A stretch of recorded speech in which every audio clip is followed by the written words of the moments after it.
In this short tutorial, you will learn how to turn off the handoff feature on your iPhone.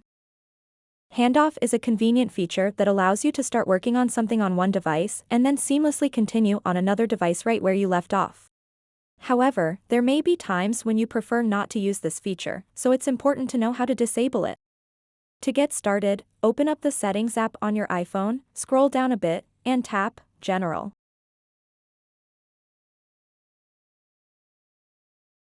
After that, tap AirPlay and Handoff. Now you'll see the Handoff option.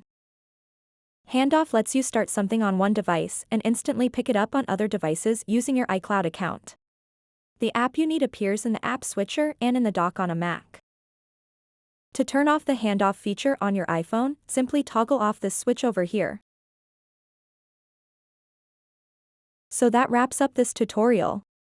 If you have any questions about this whole process, please let me know in the comments section below.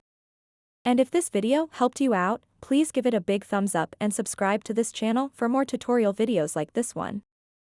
Thank you so much for watching and have a good day.